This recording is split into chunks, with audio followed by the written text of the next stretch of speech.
Attack after attack అన్నట్టుగా భారత్ యొక్క తీరు ఎవరిపై? పాకిస్తాన్పై. చిన్న పాము అయినా పెద్ద కర్రతో కొట్టాలి అని ఒక సామెత చెప్తారు చూసారా? సో 4 రోజులు మాత్రమే మనం వాళ్ళ మీద దాడులు చేసామా అంటే ఇవాళ రిపబ్లిక్ ఆఫ్ బలూచిస్తాన్ అనబడే ఒక అతిపెద్ద అస్త్రాన్ని భారత్ పాకిస్తాన్పై సంధించింది. మీకు మీర్ యార్ బలూచ్, ఈయన పేరు మీరు వినే ఉంటారు. ఒక ప్రముఖ రచయిత, సోషల్ యాక్టివిస్ట్. సో ఈయన డైరెక్ట్గా భారతదేశ ప్రభుత్వాన్ని కోరుతున్నారు.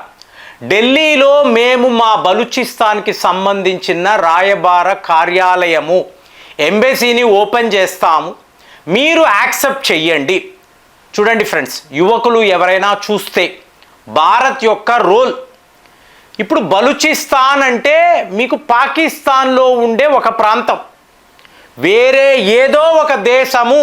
ఇలాంటి పొరపాటు మీరు ఆలోచించకండి. 1947 ముందు బలూచిస్తాన్ కూడా భారత్లో భాగమే.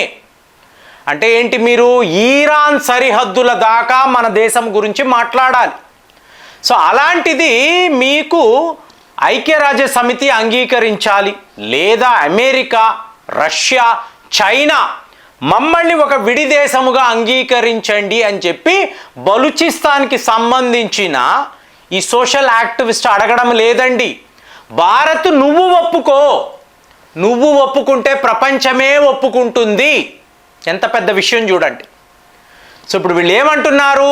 పాకిస్తాన్ అనబడే ఈ డెవిల్ని డెంట్ చెయ్యాలి, డ్యామేజ్ చెయ్యాలి, డెస్ట్రాయ్ చెయ్యాలి అంటే బలూచ్ భారత్ ఫ్రెండ్షిప్ మాత్రమే మార్గము.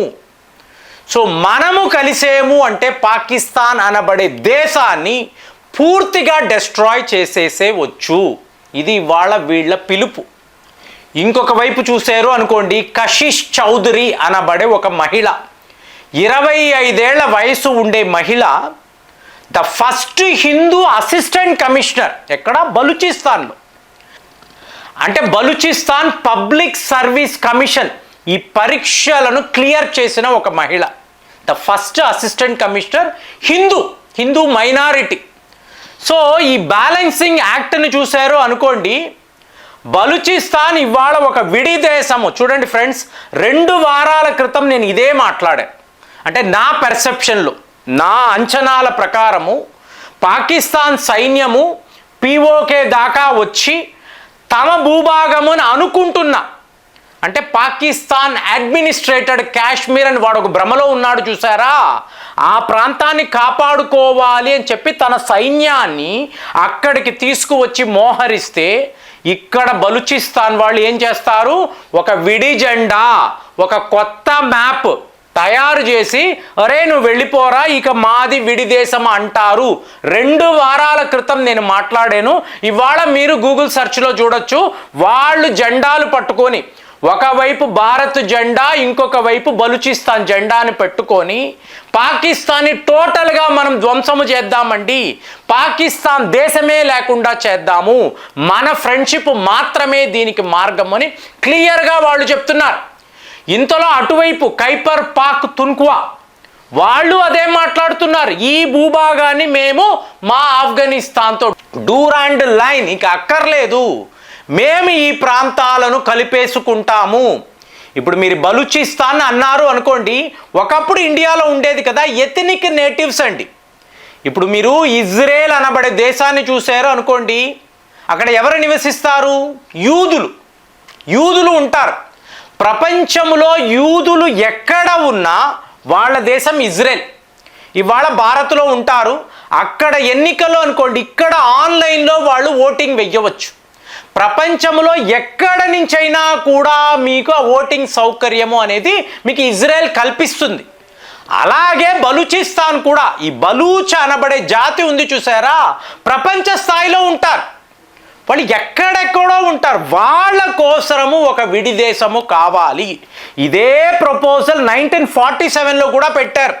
అంటే ముందు భారత్తో మమ్మల్ని కలిపేయండి, మా కోసము ఒక ప్రాంతాన్ని, ఎలాగైతే మనం పంజాబ్ అంటున్నాము, రాజస్థాన్ అంటున్నాము, ఆంధ్రప్రదేశ్, తెలుగు వాళ్ళ కోసం ఒక రాష్ట్రం, అలాగ బలూచి వాళ్ళ కోసం ఒక రాష్ట్రాన్ని ఏర్పాటు చేసి ఇవ్వండి 1947లోనే వాళ్ళు అడిగారు.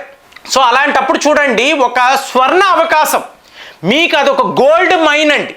ఎటు చూసినా కూడా మీకు బంగారము, సిల్వర్, మినరల్స్ ఇలా దొరుకుతాయి. కానీ మనము కావాలనేసే బలూచిస్తాన్ని మనతో కలుపుకోలేదు. మన నాయకుల దుర్మార్గం అలాంటిది. సో ఇప్పుడు ఇవాళ విడి దేశము అనుకోండి, మీరు గమనించాలండి, ఇక్కడ మనము పాకిస్తాన్ 4 రోజుల పాటు పాకిస్తాన్ యొక్క ఎయిర్ బేసెస్, వాళ్ళ డ్రోన్లు, వాళ్ళ మిజైల్, ఇదే కదా మాట్లాడుతున్నాము. బ్యాక్ డోర్లో మీరు చూసారనుకోండి, మన యొక్క వ్యూహము, అది మోదీ గారు అనండి, అజిత్ దోవెల్ గారు, జైశంకర్ గారు, ఎవరినైనా చూడండి, వీళ్ళు ఒక్క పాకిస్తాన్ని టార్గెట్ చేయడం లేదండి. మీరు బాగా గమనించండి. మనము మన డాక్యుమెంట్లో, నేషనల్ సెక్యూరిటీ డాక్యుమెంట్లో పోయిన వీడియోలో మాట్లాడాను, మనము డైరెక్ట్గా చైనాను టార్గెట్ చేస్తున్నాం.